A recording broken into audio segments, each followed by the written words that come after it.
when you have reached this level of obvious super enthusiasm, the bubble has always, without exception, broken in the next few months, not a few years. It's always. You can't maintain this level of near ecstasy. It can't be done because you've put in your last dollar. You are all in. What are you supposed to do beyond that point? You can't borrow any more money. You can't take any more risk. In fact, you know in your heart of hearts, you have never taken this level of risk and you never thought you would. It's just that this opportunity is so exceptional. This is going to be your once in a lifetime. And how do you keep that level of enthusiasm going indefinitely?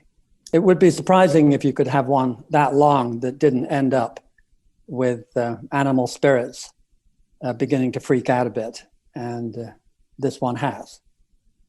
Normally it takes a nearly perfect economy and friendly Fed behavior, but this one has managed to do it with a somewhat wounded economy on a global basis.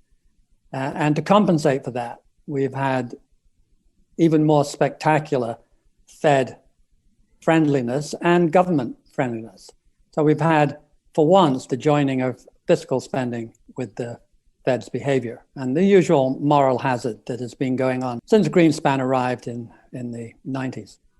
And the result of this, the confidence has risen and risen until finally people are reaching for the greatest demonstration of confidence they have had in their investment career.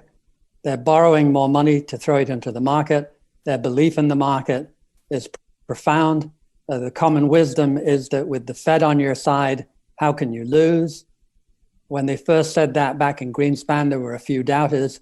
When they said it with Bernanke, there were less doubters, but some. And now finally, there appear to be almost no doubters at all. The belief is more or less complete that all it takes is the Fed on your side and stocks will rise forever. If you want crazy ones, and you need crazy, by the way, that's the best timing for a bubble top, is crazy behavior. You look at the over-the-counter trading. I was a big over-the-counter trader in a speculative bubble of 1969. I'd almost forgotten there was a over-the-counter. But they, last February, it traded about 80 million shares for the month. And it worked its way steadily through the year until November was about 380. So it had gone up 4 times. And then in December, it went to 1.15 trillion shares for the month. Having tripled, it then tripled again in the single month of December. I can't tell you what it's going to be in January, but these are spectacular performances. My own stock in QuantumScape, it came into the market at 10 and shot up to 130. At 130, it was bigger than General Motors or Panasonic. And this is a brilliant company, but it has no trouble admitting that it won't be producing any batteries for 4 years. So no sales, no profits, and bigger than GM. There is nothing like that in 1929, nothing of that scale, nothing like that in 2000. The Ciscos of the world were pretty serious companies, but they didn't get to this level.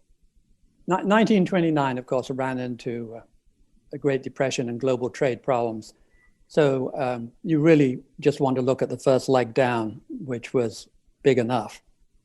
The analogy is much better with 2000. In 2000, it went down 50%. And the reason it only went down 50 and bounced back relatively quickly was because the Fed came charging in to the rescue. And you can have a lot of rescues when you start at a 16% long government bond in 1982. You can have a bull market as you go down from 16 to 12, and another bull market from 12 to 8, and another bull market from 8 to 4.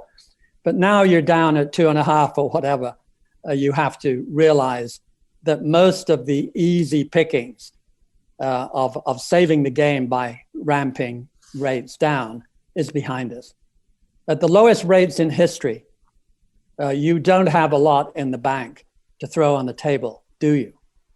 And the idea that fundamentals, the real world doesn't count. All you need is money to generate real wealth. I think most people can feel is an illusion. You can imagine a situation where you had a much more serious virus, the economy really was on its knees, and the Fed was obviously would be doing everything it could. Would that be enough to save the system? In the end, the system is about the number of people working, the amount of capital spending, the quality of education of your workforce. That's the real world. We're talking about the paper world, and there's just so much blood you can get out of that. COVID brought in spectacular excesses on the part of the Fed and the government writing checks. And I say excesses, perhaps it was necessary, but in any case, it was unprecedented, and the combination was very powerful.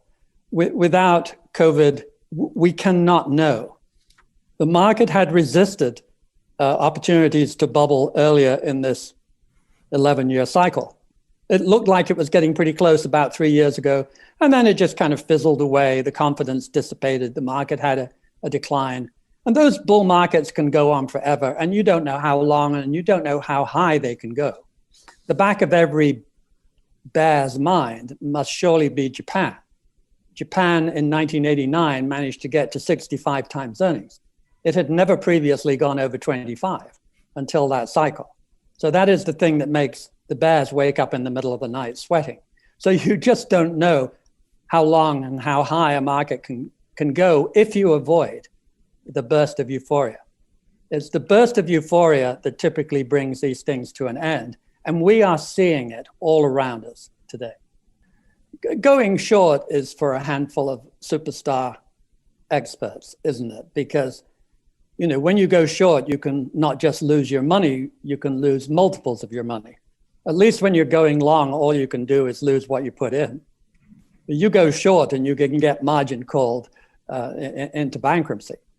And a lot of people have done over the years. So my recommendation is do not go short individual stocks. Going short the market is painful enough on occasion, but going short individual stocks is for mugs and for the 3 or 4 people who are brilliant enough to get away with it. The sad truth of a lot of the, quote, stimulus is that it didn't increase capital spending. It didn't increase much in the way of real production, but it flowed a lot of it eventually into the market one way or the other. And I have no doubt some of this new round of stimulus will. And if it's as big as they talk about, this would be a very good making of a top for the market, just of the kind that the history books would enjoy. And we will have a few weeks of extra money and a few weeks of putting your last desperate chips into the game, and then an even more spectacular bust. The market is going to end up, as we know, where it is going to end up. And all the paper in the world will not change the level that is justified by the flow of dividends and earnings. That is, after all, the only thing you can end up eating is the flow of dividends. And sooner or later, the stock market will once again, boring, sell on the future flow of dividends.